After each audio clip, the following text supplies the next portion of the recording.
Assalamualaikum warahmatullahi wabarakatuh. Perkenalkan, nama saya Chandra Saung Prakoso dan teman saya yaitu Christian Darius Haryono. Saya di sini akan membahas tentang pengaruh gaya Coriolis terhadap gelombang panjang.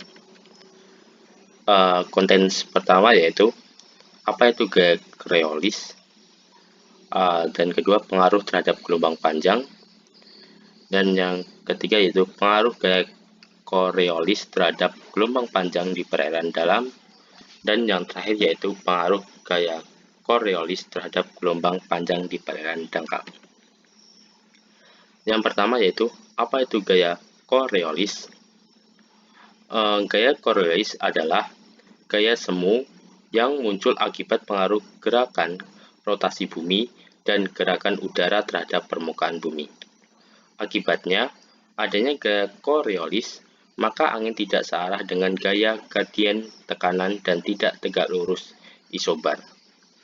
Gaya Coriolis menyebabkan angin dibelokkan ke kanan dari gaya gradien tekanan di belahan bumi utara atau BBU dan dibelokkan ke kiri di belah bumi selatan atau BBS. Nah, di sini ada gambar. Nah, ini biasanya itu angin bergerak dari tekanan tinggi ke tekanan rendah. Nah, ketika tidak adanya gaya Coriolis, maka angin akan bergerak tegak lurus.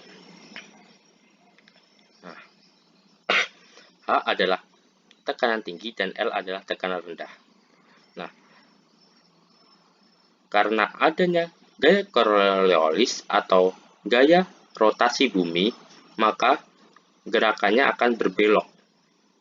Ini dia akan berbelok, tidak tegak lurus lagi. Karena bumi berputar, dia jalan, maka dia akan berbelok seperti ini. Nah, ketika di utara, maka beloknya itu akan berlawan, searah jarum jam, dan ketika di selatan, dia akan berbeloknya akan berlawanan jarum jam. Nah, untuk lebih mudah memahaminya, lihat gambar di samping ini.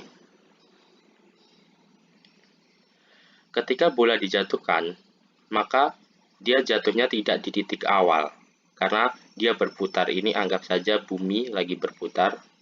Nah, kan? Nah, kalau di ini dia akan berbelok ke sini.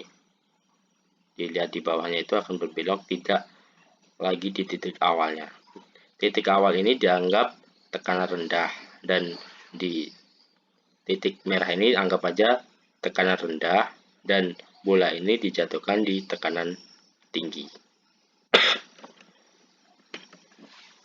Nah, gaya Coriolis akan semakin besar apabila berada di lintang yang semakin tinggi dan akan semakin kecil pengaruhnya apabila berada di lintang rendah atau di ekuator.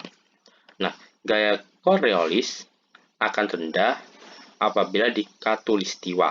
Nah, di sini 0 derajat ini akan rendah. Nah, di Indonesia itu berada di sekitar 0 derajat, maka gaya Coriolis di Indonesia itu tidak akan berpengaruh besar. Sedangkan di 30 derajat, 60 derajat seperti Cina itu akan berpengaruh besar.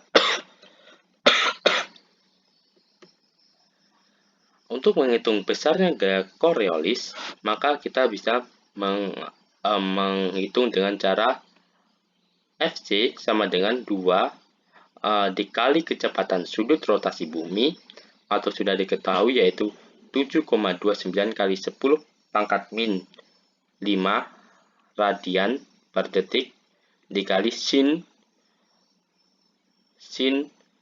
lintang tempatnya. Nah, di sini lintang tempatnya ini berarti kita melihat dari gambar di samping ini, lintang tempatnya itu di 0 derajat atau 30 derajat atau 60 derajat.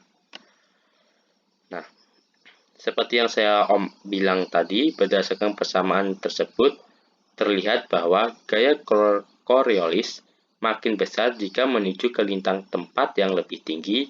Sebaliknya, gaya Coriolis makin kecil jika lintang semakin rendah atau di ekuator, sama dengan 0, gaya Coriolis menuju 0. Gaya Coriolis pengaruh terhadap gelombang panjang. Pengaruh terhadap gelombang panjang. Angin bertiup dari tekanan maksimum ke minimum. Di belahan bumi utara berbelok ke kanan dan bumi selatan berbelok ke kiri. Nah,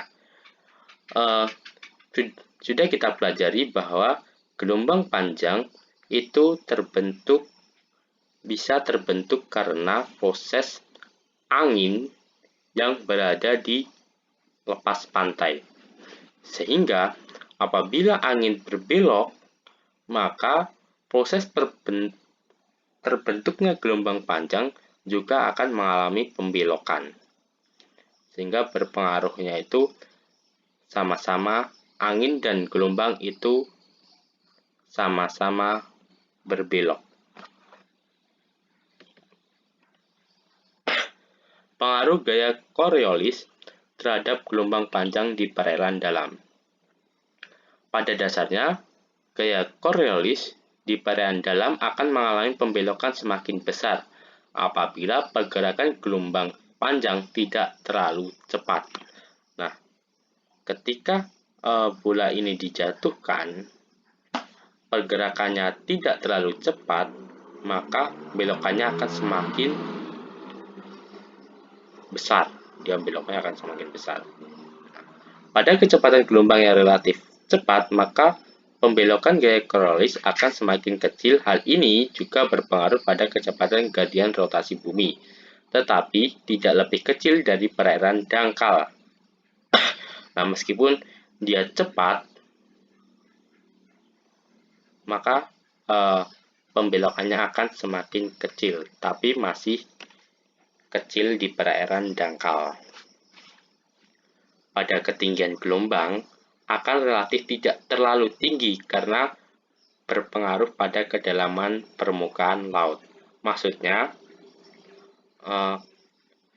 ketinggian gelombang yang dipengaruhi oleh gaya Coriolis tidak terlalu berpengaruh, karena berpengaruhnya tinggi gelombang itu karena adanya perubahan kedalaman secara drastis, atau ketika gelombang mendekati pantai atau kedalaman yang semakin rendah, maka tinggi gelombang akan semakin tinggi.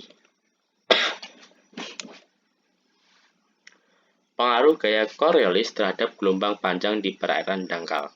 Pada dasarnya, gaya Coriolis di perairan dangkal akan mengalami pembelokan yang cukup kecil apabila pergerakan gelombang panjang tidak terlalu cepat, dan kedalaman air laut juga sangat berpengaruh pada pembelokan gaya Coriolis.